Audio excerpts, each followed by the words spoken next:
kulanti wacan wanaagsan daawadayaal idil ahaantiin meel kastoo aad daafaca caalamka aad ka joogtaan halkan waa channelkeena libaaxyada geeska waxaad ku soo dhawaataan barnaamijka faaqidaada wararka oo hadaan oo kale habeen walba aad ka daawataan channelkeena libaaxyada geeska qodobada ugu xiisaha badan ee dacaawa barnaamijkeena kaga bogan doontaan waxaa kamid ah ciidamo uu roob la geystay xafiiskiisa oo la qorsheynayo in villa Soomaaliya laga saaro xogo la xiriira ayaan idin soo gudbin doonaa guddiga doorashooyinka heer federaal xubno ka socdo maanta gaaray Kismaayo soona saaray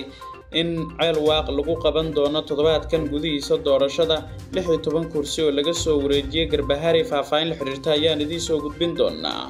guddiga gaarka ah ee ka shaqeyn doona doorashada guddoonka baarlamaanka 11aad oo maanta doortay guddoomiye xogaye faahfaahin la xiriirta ayaan idin soo gudbin doonaa qodobada wixii kale oo dheeri ah ee nagu soo kordhay intaynu ku guda jirno baahinta barnaamijka faaqidaada wararka ee channelkeena libaaxyada geeska ayaad kaga bogan doontaan haddii ay weyn u weydmo haddii aad nagu cusubtiin subscribe inoo saara YouTube channelkeena oo ka mid noqda saaxiibada ku xiran wararka warbixinada muuqaalada haddii jaarsada joogtaduna halkan ay nagu soo baahino noqo daawadaha ugu horeeya ee xogaha wararkeena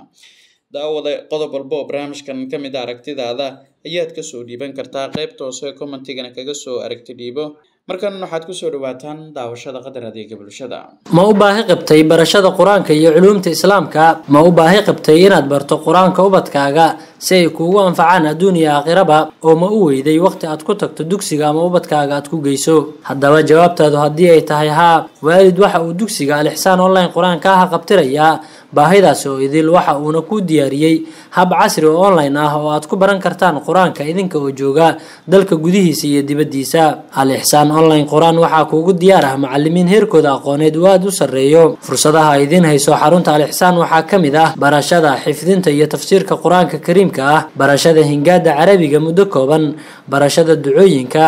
barashada siirada rasuulka sallallahu alayhi wasallam barbaarinta tarbiyada ubadka yaryar waxa intaas dheeraad ah oo ay xaruntu kaga duwan tahay xarumaha kale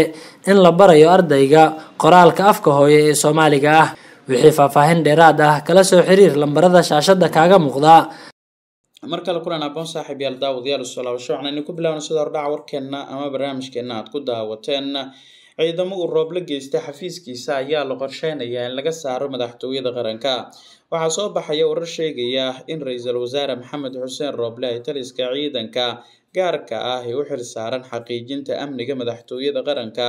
ee Amisom ka socda iyo taliska ciidanka Koofi Casta ay amaro wadajir ah ay ku siiyaan ra'iisul wasaare Rooble in ciidamo dheeraad ah oo xafiiskiisa uu keenay kuwaas oo aan qayb ka ahayn ciidamada Amisom iyo sidoo kale ciidanka ilaalada madaxtooyada waxaase laga dalbaday Rooble in degdeg uga saaro madaxtooyada qaranka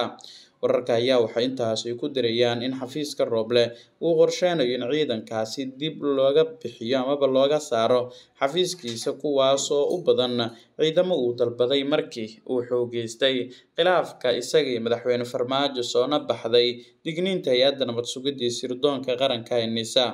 ciidankan oo aad u fara badan isla markaana wata gaadiidka nooca dagaalka ayaa dhawaanahanba ku sugnaa guriga xafiiska iyo goobaha sida gaarka ah ee dhaqdhaqaaqyadiisa uga sameeyo madaxtooyada ra'iisul wasaare Maxamed Xuseen Rooble ciidamadan ayaa la sheegay in laga saari doono xafiiska Rooble waxaana si guud halkaas ammaanka u xaqiijin doona lana wareegi doona ammaanka ciidamada goobaha ay ku sugan yihiin ciidamo ka tirsan kuwa howlgalka midowga Afrika ee Amisom iyo sidoo kale ciidanka ilaalada madaxtooyada qaranka ee Koofi Casta amarkan ayaa ra'iisul wasaare Rooble loo gudbiyay maalin ka hor waxaana Rooble la sheegay in jawaab celinta uu ka soo saaray go'aankan ay noqotay in uu si degdeg ah ciidankaas uga saarayo madaxtooyada gaar ahaan xafiiskiisa iyo hoyga uu ka degan yahay madaxtooyada qaranka markan haddii aynu eegnana wararka kale ee qaybta ka barnaamijkeena guddiga doorashooyinka heer federaal oo uu horkacayo guddoomiyaha guddigaas ayaa gaaray magaalada Kismaayo xarunta ku meel gaarka u ah maamulka Koonfur Galbeed waa maamulka Jubbaland iyadoo ay shaaciyeen doorashada lagu qabanayo ceel waaq toddobaadkan gudihiisa guddigan uu horkacayo Muuse Geele ayaa gaaray magaalada Kismaayo xarunta ku meel gaarka u ah maamulka Jubbaland waxa halkaas ku soo dhaweeyay guddoomiyaha guddiga doorashooyinka heer dowlad goboleed ee Jubbaland iyo sidoo kale xubno kamid ah madaxtooyada maamulkaasi waxaa xubnahan soo dhaweyn kooban loogu sameeyay garoonka diyaaradaha magaalada Kismaayo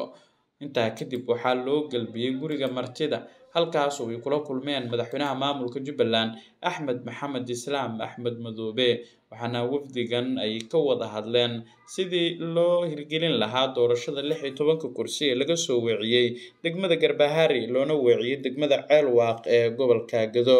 xubnaha guddiga doorashooyinka heer federaal iyo guddiga doorashooyinka heer dowlad goboleed ee Jubbaland ayaa sheegay in maalinta Talaadada ah ee toddobaadkan ay tagi doonaan degmada Ceelwaaq halkaas oo lagu qaban doono doorashada 16 kursi guddiga doorashooyinka ayaa dhowaan go'aan ku gaaray in Garbaharey laga wareejiyo doorashada maadaama amni ahaan ay gacanta ku hayaan maamul ka soo horjeeda Jubbaland oo diidan in guddiga doorashooyinka ay halkaasi tagaan bishan gudaheeda ayaa la filayaa in xildhibaanada lagu soo doorto Ceelwaaq laguna dhaariyo magaalada Muqdisho ee caasimadda Soomaaliya inkastoo xafiiska madaxweynaha Soomaaliya iyo maamulka gobolka Gado arrintan ay ka biidiysan yihiin qabanqaabinayaan doorasho lid ku ah midda degmada Ceelwaaq lagu qabanayo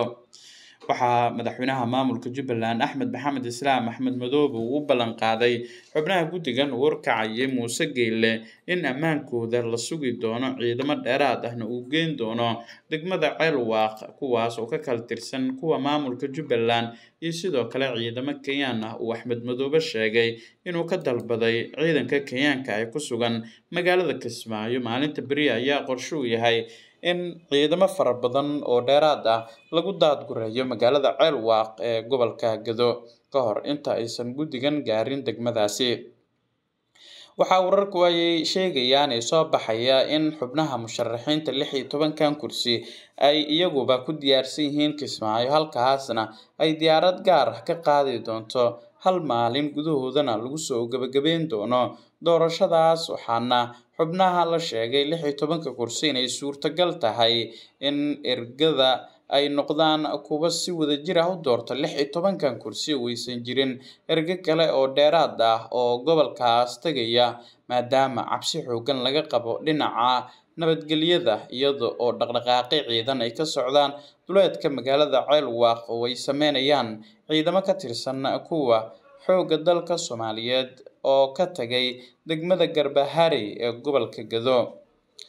markan haddii aynu eegnana wararka kale ee doorashada la xiriira barnaamijkeena qayb ka ah maanta waxaa magaalada Muqdisho ka qabsoomay kulankii ugu horeeyay guddiga ka shaqeyn doona qabsoomida doorashada guddoonka golaha shacabka iyada oo ay maanta durba doorteen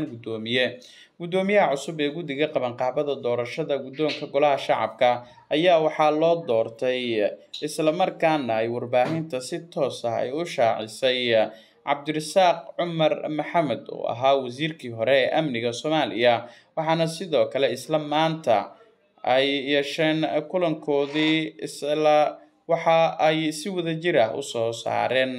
qorshaha la xiriira sidii ay ku wajihi lahaayeen doorashada guddoonka cusub maanta ayaa la ii doortay isla maantaba shaqadii hore ayaa loo gudagalay oo waxa aan diyaarinay jadwalkii waxaan rabnaa in aan dedejino doorashada guddoonka golaha shacabka sidoo kale waxaan rajeynayaa in doorashada guddoonka aqalka sare iyana la dedejiyo ayuu yiri gudoomiyaha cusub ee guddigan Cabdirasaaq gudoomiyaha ma shaacin jadwalka xilliga rasmiga ah ee la dooran doono guddoonka balse waxa uu sheegay inay dib ka soo bandhigi doonaan qabanqaabadii ugu dambeysay